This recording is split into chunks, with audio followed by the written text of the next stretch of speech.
Olá, eu sou a Luciana e este é mais um vídeo da Team Daenerys Brasil. Se você ainda não segue a gente, clique no sininho aqui embaixo para se inscrever e receber novas informações do canal.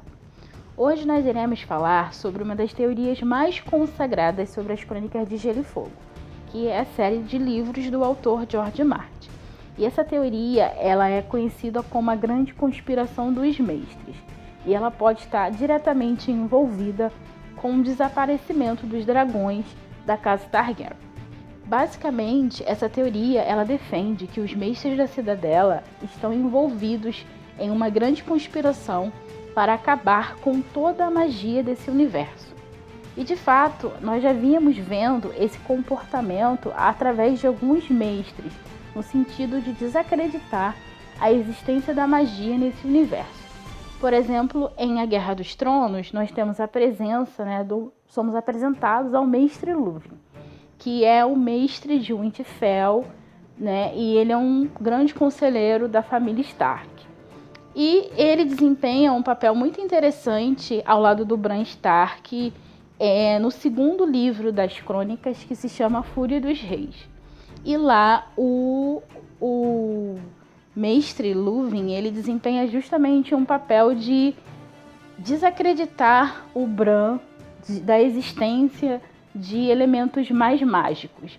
A gente sabe que o Bran Stark, ele é um dos personagens mais místicos e mais mágicos, de todas as crônicas.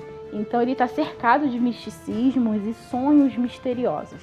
Então sempre quando o Bran falava dos seus sonhos, sobre o Corvo de Três Olhos, ou depois quando ele conhece o Jojen Reed, que é uma pessoa que tem sonhos verdes, que são sonhos proféticos, o Mestre Luwin, ele trabalhava nesse sentido de tentar afastar o Bran, desacreditando a ele em relação a esse aspecto mais mágico da história, dizendo que era bobeira, que era fantasia e etc.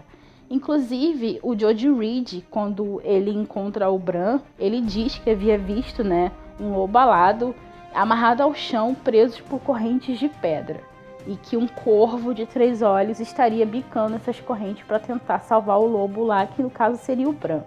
E essas correntes de pedras, ela pode ser entendida justamente como uma alusão ao Mestre Luwin, que naquele momento estava justamente trabalhando para evitar que esse lado mágico do Bran aflorasse. Mas isso não significa que ele saiba primeiramente desse lado mágico do Bran ou que ele esteja agindo de má fé, mas que ele está apenas reproduzindo um preceito que é defendido pela Cidadela, que é justamente o de desacreditar a existência da magia. A Ordem dos Mestres, da qual o Mestre Luwin faz parte, ela guarda um certo paralelo com os monges da Idade Média, por exemplo, com a diferença que eles estão, no caso, os mestres da Cidadela, eles estão muito mais relacionados ao uso da razão, digamos assim. A instituição dos mestres, junto com a Fé dos Sete, ela é responsável por organizar a sociedade Westerosi. Porém, é inegável que a Cidadela ela tem um alcance muito mais longo, do que a própria Fé dos Sete, que está mais restrita ao sul de Westeros. Enquanto a Cidadela ela tem uma verdadeira rede de influência que atravessa todo o reino, indo da muralha até Dorne. A gente sabe que lá na muralha tem, por exemplo, o Mestre Aemon, que é uma das grandes figuras que é um mestre que a gente também conhece. Esses mestres, uma vez inseridos no interior das famílias, eles estão muito relacionados à nobreza, às grandes casas ou aos seus vassalos. É uma figura que passa uma certa questão de privilégio, por exemplo.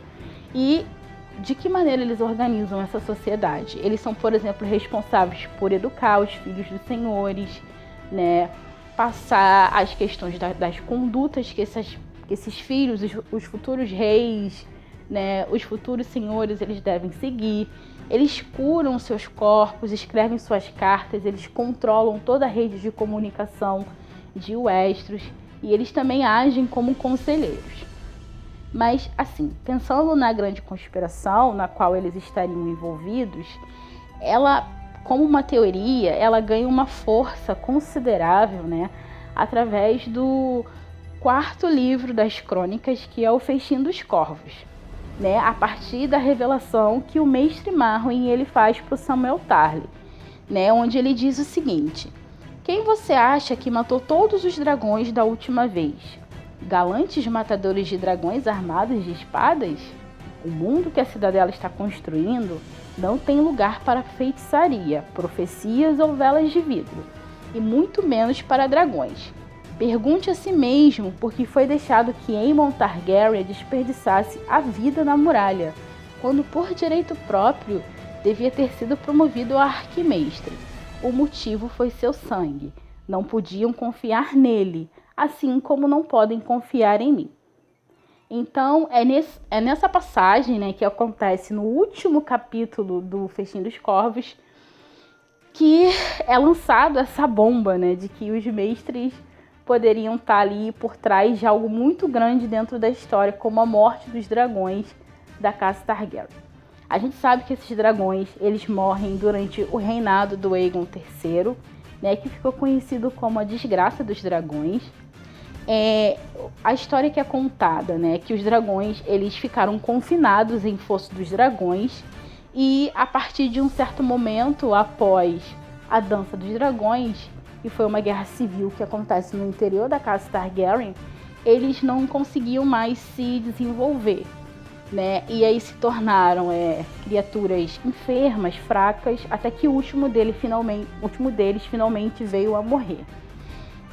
Uma das desculpas que se dá para esse efeito é que as paredes do fosso, né, e o dormo que sobre a cabeça dos dragões impediria que eles se desenvolvessem, né, impediria o seu crescimento.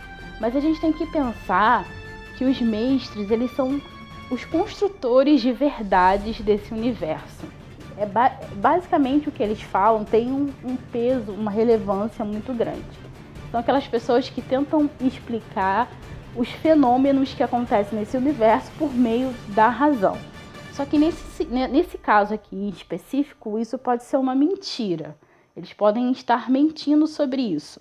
Até porque, se a gente for pensar, essa ideia ela é meio que contestada pela própria história, já que os dragões da Dany, eles estão presos lá, eles ficaram presos um tempo em uns fossos lá na grande pirâmide de Meereen, e mesmo assim eles não pararam de se desenvolver, que no caso teria sido o Rhaegar e o Viserion, e eles estavam se desenvolvendo normalmente. Então essa observação meio que contesta essa ideia de que o confinamento faz com que os dragões definham.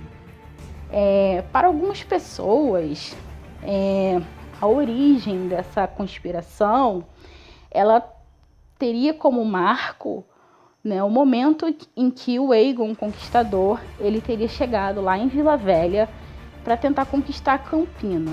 E aí, quando ele chegou na cidade, que naquela época era acho que a principal cidade, né? Era a principal cidade de Westeros. E quando ele chegou lá, ele encontrou os portões da cidade abertos, né? Depois que o Lorde da cidade, que era o Manfred Hightower, determinou que não iria se opor a ele por meio das armas. Porém, isso é um pouco vago, porque não se opor por meio das armas não significa que ele não poderia se opor de algum meio.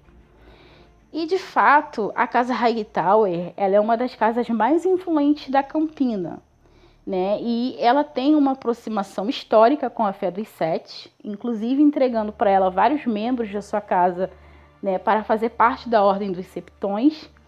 E eles também são comerciantes renomados. E não fica muito claro se eles patrocinam, se eles dão algum tipo de ajuda financeira para a Cidadela e também para a Fé dos Sete.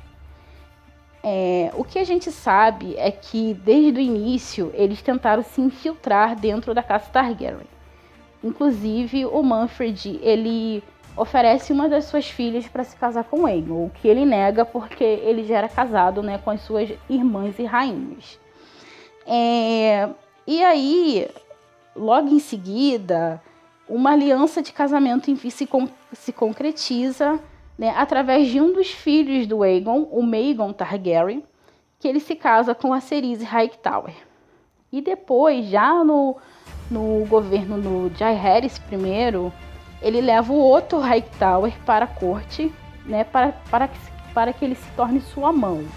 E o Otto, ele leva com ele a Alicent Hightower, que posteriormente se tornaria a rainha do rei Viserys I, né? E ela esteve no centro da guerra que ficou conhecida como a Dança dos Dragões.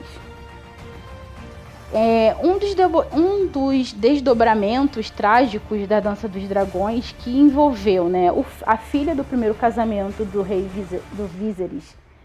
Viserys, que foi a Rhaenyra, né, com o filho do seu segundo casamento, com a Alicent Hightower, que foi o rei Aegon II. Mas, enfim, um dos desdobramentos dessa guerra foi justamente a morte da maior parte dos dragões da casa Targaryen. Inclusive os dragões que eram mais velhos e que tinham experiência de guerra, né? Experiência de batalha. Inclusive tem um episódio que ocorre no Fosso dos Dragões, onde eles ficavam confinados, onde uma figura misteriosa chamada de Pastor instigou uma espécie de rebelião contra os dragões. Foi lá, disse para as pessoas que eles eram criaturas do inferno, enfim, né? E as pessoas revoltadas foram lá e invadiram esse fosso, e a maior parte dos dragões que estavam confinadas lá foram assassinados. E isso permanece um mistério, porque a gente não sabe de onde surge essa figura misteriosa. Mas a consequência disso é mais dragões morrendo. Depois disso, depois da guerra, o Trono de Ferro ele foi assumido pelo rei Aegon III, que é conhecido por não nutrir uma grande simpatia pelos dragões, porque ele cresceu sendo muito afetado, né, pelas tragédias provocadas pela Dança dos Dragões, e como se não bastasse, ele viu sua mãe, a rainha Rhaenyra, sendo devorada viva pelo dragão de seu tio, né, o rei Aegon Targaryen II. Bom, não para menos é durante o reinado do Aegon II que os dragões eles acabam desaparecendo, né? Embora a gente não possa provar o envolvimento da casa Hightower, né, com a grande conspiração, o que se defende é que o plano dos mestres é justamente de destruir a casa Targaryen de dentro para fora, né? E como o Aegon III, ele não se importava muito com os dragões, os mestres assim tiveram pleno acesso a essas criaturas que estavam confinadas ao Fosso dos Dragões. E lembrando que da mesma maneira que os mestres eles podem curar, né, os corpos de seus senhores, eles conhecem um vasto conhecimento para a cura, eles também conhecem um vasto conhecimento para matar, conforme é explicado, por exemplo, pelo mestre Craster, bem no início de A Fúria dos Reis. Então, teria sido a partir desse momento que os mestres teriam tido acesso aos dragões e, consequentemente, essas criaturas vieram a desaparecer. Essa é a primeira parte dessa conspiração, que é destruir a casa Targaryen. Destruir os dragões. A segunda parte seria destruir os membros da casa Targaryen, ou seja, as pessoas que poderiam chocar os ovos do dragão. E aí, como o vídeo já está muito grande, eu vou encerrar por aqui e depois a gente volta num próximo vídeo explicando aquela conspiração que pode estar passando pela conspiração dos mestres e que contribuiu para a queda da casa Targaryen do Trono de Ferro, que é as ambições sulistas. Então é isso, gente. Se você gostou do vídeo, deixa seu like e, como eu já disse, né, clique no sininho aqui para poder estar recebendo sempre novas atualizações do canal. Obrigada a quem chegou até aqui. Até o próximo vídeo. Dracarys.